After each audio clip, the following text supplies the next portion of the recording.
चलते हैं दोस्तों क्वेश्चनों की ओर। एक बार सभी मित्र वीडियो को लाइक और शेयर कर दें और जो नए साथी हैं वो चैनल को सब्सक्राइब जरूर करें। चलते हैं दोस्तों, पहला क्वेश्चन आपकी स्क्रीन पे है, कौन सी विधि वैज्ञानिक ढंग से हल पर बल देती है? कौन सी विधि है इनमें से जो वैज्ञानिक ढंग से हल करने पर बल देती है? दोस्तों समस्या समाधान विधि। 3 विधियां या 4 विधियां दे रखी है, पर्यवेक्षित अध्ययन, निरीक्षण और प्रयोगशाला। वैज्ञानिक ढंग से हल करती है वो है आपकी समस्या समाधान विधि। दोस्तों नेक्स्ट क्वेश्चन में चलते हैं, मानसिक शक्तियों का विकास करने वाली पद्धति है। मानसिक शक्तियों का विकास करने वाली पद्धति समस्या समाधान पद्धति। दोस्तों ऑप्शन ए सही रहेगा। नेक्स्ट क्वेश्चन में चलते हैं, योजना व समस्या समाधान विधि में अंतर है। योजना व समस्या समाधान विधि में अंतर है। क्या अंतर है? जो निष्कर्ष होते हैं, निष्कर्षों की दृष्टि से ही योजना और समस्या समाधान जो विधि है उनके अंदर अंतर है। नेक्स्ट में चलते हैं, सामाजिक वाद विवाद कही जाती है कौन सी विधि? किसको कहा जाता है सामाजिक वाद विवाद? दोस्तों किसको? सामाजिकृत अभिव्यक्ति को। जो सामाजिकृत अभिव्यक्ति होती है उसी को सामाजिक वाद विवाद कहा जाता है। नेक्स्ट में चलते हैं, इकाई पद्धति के पद नहीं होता। इकाई पद्धति है उसमें कौन सा पद नहीं होता है इनमें से?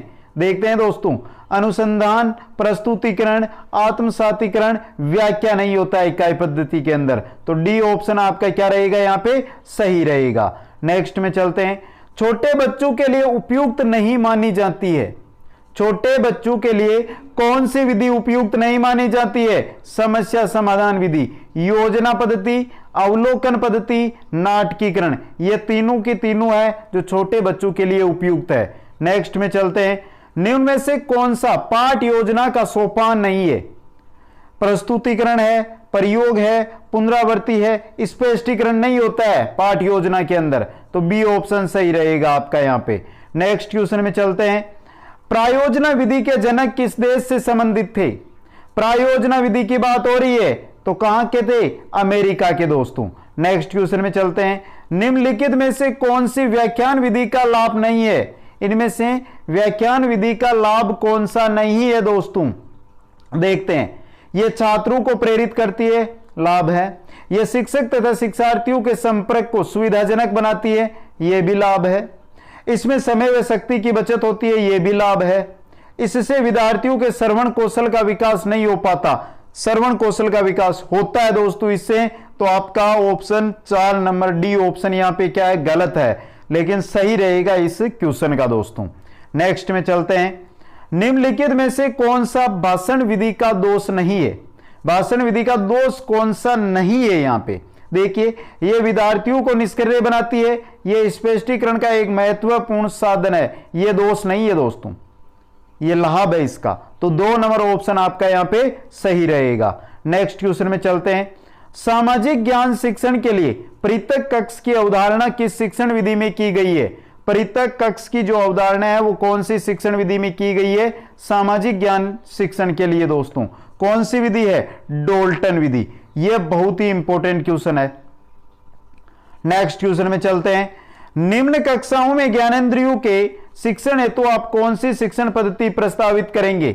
निम्न छोटी कक्षाओं की बात हो रही है, छोटी कक्षाओं में ज्ञानेंद्रियों के शिक्षण हेतु आप कौन सी शिक्षण पद्धति है वो प्रस्तावित करेंगे? दोस्तों निरीक्षण पद्धति, ऑप्शन बी आपका सही रहेगा। नेक्स्ट क्वेश्चन में चलते हैं, सामाजिक ज्ञान शिक्षण कक्ष की सर्वाधिक महत्वपूर्ण आवश्यकता क्या है? फर्नीचर नहीं है, प्रकाश की नहीं है, वायु की नहीं है, लेकिन सहायक सामग्री। सामाजिक ज्ञान शिक्षण कक्ष की सर्वाधिक महत्वपूर्ण आवश्यक सामग्री है वो है सहायक सामग्री। दोस्तों नेक्स्ट में चलते हैं, वस्तुनिष्ठ परीक्षण प्रणाली श्रेष्ठतर है क्यों है श्रेष्ठतर? क्योंकि इस जो परीक्षण प्रणाली है वस्तुनिष्ठ परीक्षण प्रणाली, इसके अंदर पूरे पाठ्यक्रम में प्रसारित होती है।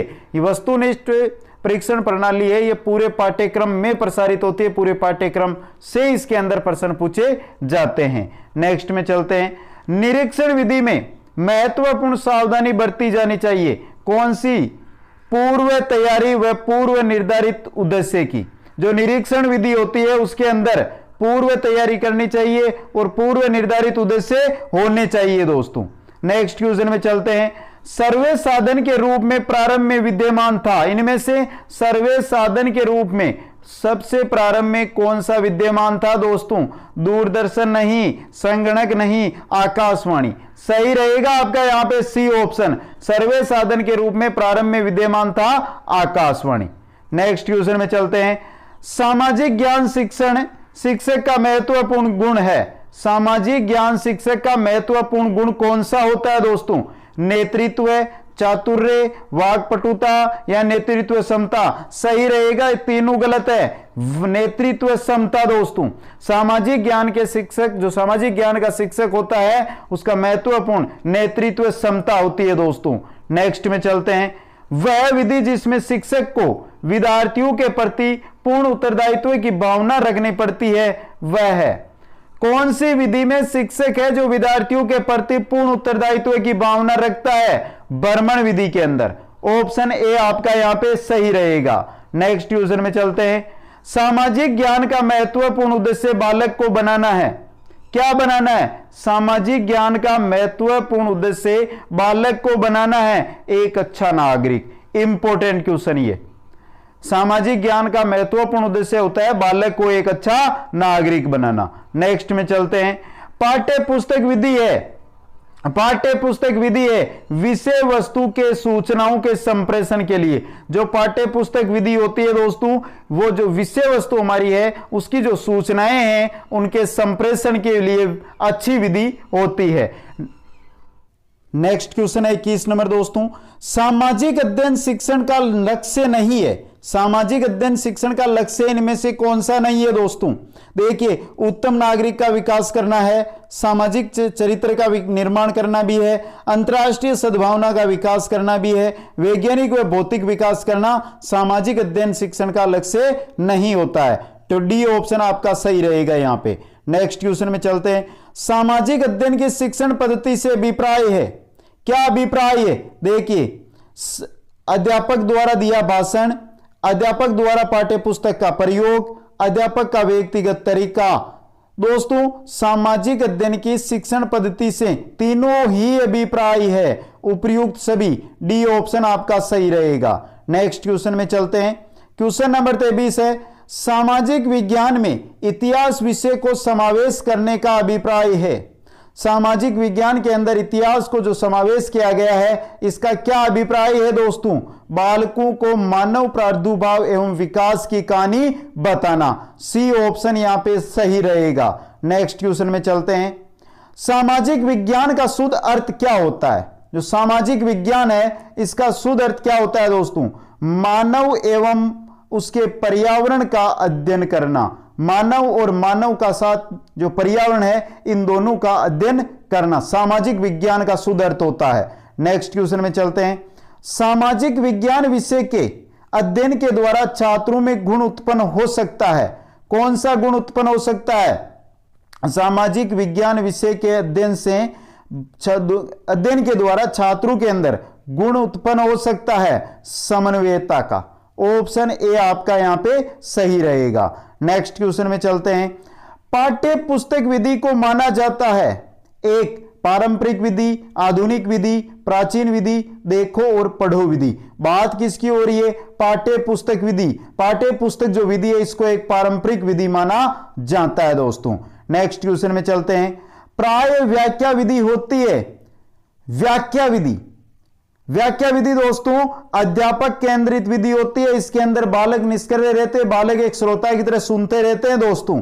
तो ऑप्शन बी आपका सही रहेगा। नेक्स्ट क्वेश्चन में चलते हैं। वर्तमान पाठ्यक्रम का महत्वपूर्ण दोष यह है कि वह क्या है दोस्तों?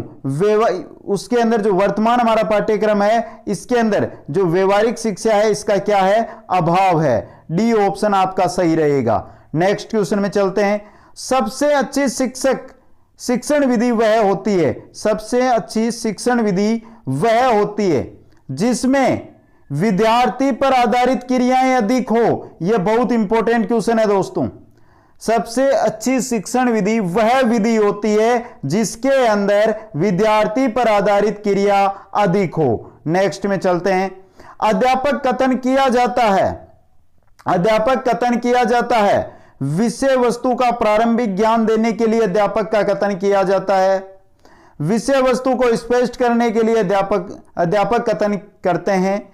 विषय वस्तु को सरल बनाने के लिए अध्यापक कथन करते हैं। तो तीनों ही सही है, उपर्युक्त सभी के लिए अध्यापक कथन किया जाता है। नेक्स्ट में चलते हैं।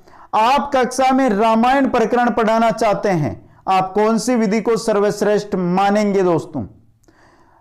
पढ़ाना क्या चाहते हैं? रामायण प्रकरण। रामायण प्रकरण पढ़ाने के लिए सर्वश्रेष्ठ विधि रहेगी दोस्तों कहानी विधि। डी ऑप्शन आपका सही रहेगा। नेक्स्ट क्वेश्चन में चलते हैं। निम्नांकित में से दर्शे सर्वश्रेष्ठ शिक्षण सामग्री है, कौन सी है? दर्शे जो दिखाई भी दे, सुनाई भी दे, टेलीविजन। ऑप्शन ए सही रहेगा दोस्तों। नेक्स्ट क्वेश्चन में चलते हैं। अधिगम परिस्थिति का निर्माण करने का आधार है। अधिगम परिस्थिति का अगर आप निर्माण करना चाहते हैं तो उसका आधार क्या होता है? शिक्षण विधियां होती है, शिक्षण विधि। सी ऑप्शन आपका यहां पे सही रहेगा और इंपॉर्टेंट क्वेश्चन है। नेक्स्ट में चलते हैं। सामाजिक विषय में मानवीय संबंधों की विवेचना की जाती है। सामाजिक विषय में मानवीय संबंधों की विवेचना की जाती है। यह कथन है वेस्ले का, इंपॉर्टेंट कथन, बहुत बार आया हुआ है ये। नेक्स्ट क्वेश्चन में चलते हैं। सामाजिक विषयों का एकीकृत स्वरूप बालक को उसके वातावरण में समंजित करता है। सामाजिक विषयों का एकीकृत स्वरूप बालक को उसके वातावरण में समंजित करता है। यह कथन है सत्य कथन दोस्तों। ए ऑप्शन आपका सही रहेगा। नेक्स्ट क्वेश्चन में चलते हैं। छात्रों के अर्जित ज्ञान की परीक्षा लेने के लिए प्रयोग की जाने वाली प्रविधि है। छात्रों ने कितना अर्जित किया, इसकी अगर आप परीक्षा लेना चाहते हैं तो कौन सी प्रविधि आप काम में लेंगे? परीक्षण प्रविधि। ऑप्शन ए क्या रहेगा? सही रहेगा। नेक्स्ट क्वेश्चन में चलते हैं। मूल्यांकन है दोस्तों, इंपॉर्टेंट क्वेश्चन है ये, बहुत बार एग्जामों में आया है। मूल्यांकन मात्रात्मक और गुणात्मक दोनों होता है दोस्तों, मात्रात्मक भी होता है और गुणात्मक भी। उपर्युक्त दोनों का सम्मिलित स्वरूप होता है मूल्यांकन। नेक्स्ट में चलते हैं। सामाजिक विज्ञान के पाठ्यक्रम निर्माण के आधार है, क्या है? सामाजिक विज्ञान का अगर आप पाठ्यक्रम निर्माण कर रहे हैं तो उसका आधार रहेगा दार्शनिक, सामाजिक, वैज्ञानिक, मनोवैज्ञानिक। ये चारों ही रहेंगे। उपरोक्त सभी, मनोवैज्ञानिक एवं उपरोक्त सभी, दार्शनिक, सामाजिक, वैज्ञानिक और मनोवैज्ञानिक, ये सभी है दोस्तों जो पाठ्यक्रम निर्माण के आधार है।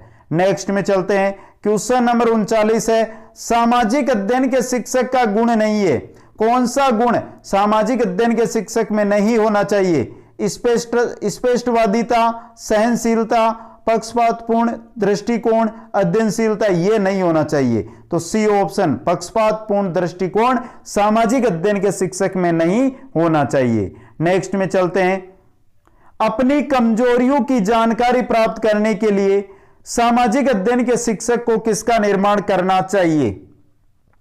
अपनी जो कमजोरियां हैं उसकी जानकारी के लिए सामाजिक अध्ययन के शिक्षक को किसका निर्माण करना चाहिए? पड़ताल सूची का। ऑप्शन ए सही रहेगा यहां पे। नेक्स्ट क्वेश्चन में चलते हैं। क्वेश्चन नंबर 41 है। यह किसने कहा? दर्शन पर पाठ्यचर्या का संगठन जितना आधारित है उतना शिक्षा का कोई अन्य पक्ष नहीं। दर्शन पर पाठ्यचर्या का संगठन जितना आधारित है उतना शिक्षा का कोई अन्य पक्ष नहीं। यह किसने कहा था मित्रों? यह कहा था रस्क ने। ऑप्शन डी सही रहेगा। नेक्स्ट में चलते हैं। पाठ्यचर्या में विद्यालय के अनुभवों एवं क्रियाकलापों की संपूर्णता समाहित है। पाठ्यचर्या की बात हो रही है। पाठ्यचर्या के अंदर विद्यालय है, इसके बाहर और इसके अंदर दोनों जगह के अनुभव एवं क्रियाकलापों की संपूर्णता समाहित है। नेक्स्ट क्वेश्चन यहां पे आपका रहेगा ए और बी दोनों, अंदर बाहर दोनों सही है ना दोस्तों। नेक्स्ट में चलते हैं। Question number 43। भ्रमण द्वारा शिक्षा के अर्थ है। भ्रमण के द्वारा शिक्षा, क्या अर्थ है इसका दोस्तों? विद्यालय से बाहर अनुभव प्राप्त करना। ऑप्शन ए आपका यहां पे सही रहेगा। नेक्स्ट में चलते हैं। 44 नंबर। मानव ज्ञान भंडार को विभाजित किया जाता है। मानव ज्ञान भंडार है, इसको विभाजित किया जाता है प्राकृतिक विज्ञान एवं समाज विज्ञानों के अंदर। ऑप्शन बी आपका सही रहेगा। नेक्स्ट में चलते हैं, क्वेश्चन नंबर 45। आज सामाजिक विज्ञान विषय पूर्ति करने में सक्षम है किसकी दोस्तों? किसकी? संवैधानिक मूल्यों के अनुकूल शिक्षा की। संवैधानिक मूल्यों के अनुकूल शिक्षा की आज सामाजिक विज्ञान विषय है वो पूर्ति करने में सक्षम है।